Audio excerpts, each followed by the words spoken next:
Hi, I hope everybody has been enjoying your weekend.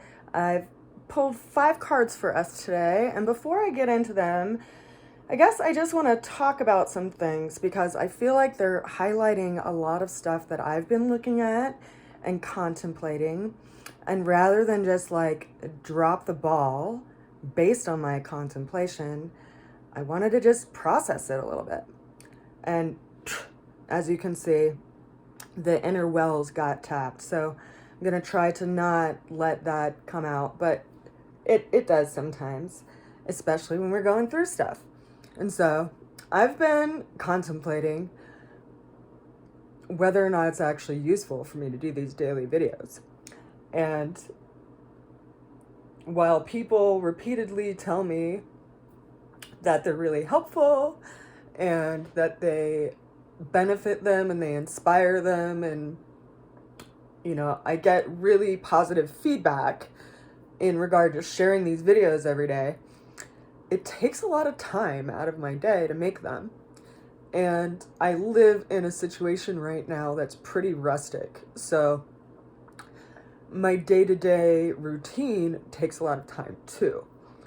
So I've been having to take this kind of sober look at my life and my daily routine, and I realized that I don't have the time to put towards things that I really should be putting them toward, because I am putting my time towards things that I feel like serve people, but I'm not really sure if that service is just a big disservice to myself. So I started creating these daily videos a couple of years ago when we started going into the pandemic, and I made them as a way of like sharing reflections of like what we're all going through. And it's become this like daily thing that I do. And yet there are a lot of things that I really should be putting my time and energy toward that I don't, because I'm doing these daily videos. And so I guess I'm just at this like point where I'm trying to figure out if I should just pivot and, switch to more of like a Patreon thing where, people have a way to contribute back to me for what I'm putting out there in the world. Because people are like, people want to contribute to you. And I'm like, well, I put up these donation links and people don't necessarily contribute to them, even though people like, click like or share or all of these other ways that people show support. And so I've been in this kind of mental space of trying to figure out if this is something I should still invest my time in. And so I guess I'm going to just put that out there. And if you have felt that these readings have been supportive for you or helpful or inspiring anytime over the course of the last 2 years, and you feel the call to contribute to them in some way, I will put a link below so that if you'd like to, you can show me that support, which to me will also show me encouragement that I should still be investing my time in this. And if not, then, that's fine too. And I'll just figure out other ways to share this with people, because it may not be in my best interest to put that time toward it every day. So with that said, I'm going to go ahead and jump into these because it was so strongly reflective of like what I'm working with right now. This opening card that we have today is the Two of Pentacles. The challenge that we are having today is the Sun. The way that we're going to get through the challenge is the Nine of Swords. And then the overall outcome that we have for today was the Six of Pentacles. And I pulled an additional card for us, and we got the Three of Wands.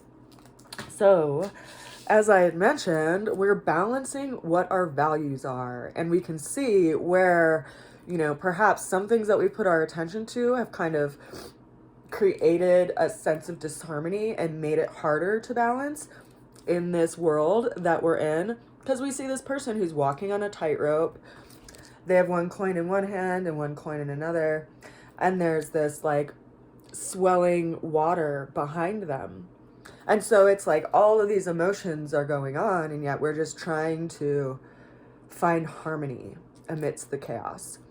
And it's kind of a key thing to look at, because if one of these coins gains a little bit more weight or value than the other, it can actually be really hard for us to be balanced on this tightrope. And so it's bringing that up, you know, and we're looking at what does it mean? Like what brings harmony to our lives and what brings balance to our lives when we're in this chaotic space that's really unstable. And the challenge that we have is the Sun card. Now, the Sun card is typically like a really beneficial card, and yet it's showing up as our challenge. So like we consider like the glare of the sun, and it's kind of like seeing where some of our values have kind of, you know, maybe been revealed to us. And so that's a challenge for us to actually see things with the clarity that we're being able to see them. Because once you see things, once they're brought to light and brought to the surface, you can't unsee them, right? And the sun is in Pisces right now. And so we're in this space of like seeing what's in the depths of things, and things are being brought to the surface, and it's challenging us in regard to like, well, what are you going to do now that you see this? How are you going to, you know, calibrate yourself to account for this? But, you know, there's also the, you know, caveat that like, once we can see something, we can actually have some detachment from it rather than being so triggered by it. And so, you know, while there is a glare to a bright light, it can sometimes be, you know, what we actually need to see. Now, the card that showed up after the challenge card, the way that we're going to get through the challenge, is this Nine of Swords card, right?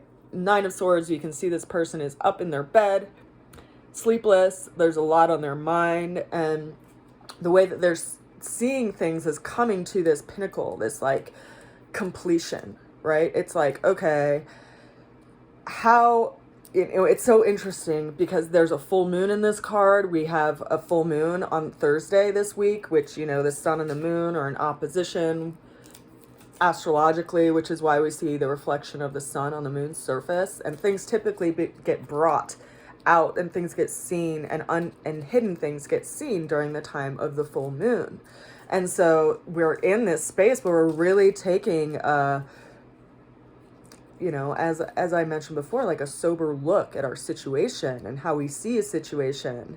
And, you know, and also realizing that, you know, as I mentioned a day or two ago when I was talking about the progression of numbers in the tarot, as you go up in number, things get more complex, right? If you have one sword, you have clarity of an idea. If you have 9 swords, you have a lot of like almost structure around this idea, you know, and almost like this overwhelm feeling around our thoughts and how we look at things and just like how we see life. And so this is reminding us like, look, if you feel overwhelmed, then it's important to change a behavior, you know, and put your attention on something that's actually practical rather than just like stirring the wind in the mind. And this outcome that we have for today, you know, being the combination of the 6 of Pentacles and the 3 of Wands. The 6 of Pentacles is someone who's judicious about where they put their energy, who is figuring out like where in the day they're going to give time to certain things and certain activities and certain conversations and exchanges, right? Because this person has their scale out and they're weighing where they need to put their energy. And that's what Pentacles are, is our time and our resources and our values. And so we're seeing, you know, perhaps where we've given time like to excess, that's kind of become more burdensome than helpful or fruitful, you know. And I did pull an additional card for us in this 3 of Wands, which is, you know, it's reminding us that like you may feel reluctant to go into a new area or to a new space, but keep going because help is on the way, right? It's so interesting to me because water in the tarot is like an emotional experience. And in this opening card, we have this person who's like balancing things on top while they're like kind of staying above the emotional experience. And this person is realizing that they have to actually cross it. They have to actually get to the other side, you know? And they have one wand in their hand, but they also have support behind them. And while they have this like sense of trepidation around what they're moving toward that's new, there will be support out there, and that's what this card is reminding us of. So it's important, you know, that we listen to and pay attention to what is revealed in our own experience, and that we adjust accordingly, because, you know, as much as we want to help others, we ultimately have to make sure that we're taken care of. And, you know, my teacher would always say, you can't invite people over to dinner if you have empty cupboards. So I think we're all just looking at where we put our time and where we put our energy. And this is kind of revealing that there's this big gateway, like a big doorway that we're getting ready to walk through. And part of that motivation for walking through that doorway is because of what is going to be revealed here in the full moon that we're coming up to here in just a few days. Particularly poignant for me, considering that the full moon will be going over my first house, which is where Saturn is in my natal chart. So it's like highlighting how I limit myself through service to others, which is kind of a tricky riddle, you know? But that is our reading today. Yeah, it pinged my heart real good. That darn Anahata. But it's a beautiful day outside, and I hope you're enjoying a beautiful day. And I guess I'm going to go do some other stuff. If you want to contribute to these readings and I guess encourage me to keep making them, I'll leave some links below. I hope you have a blessed day. I'll see you again soon. Bye for now.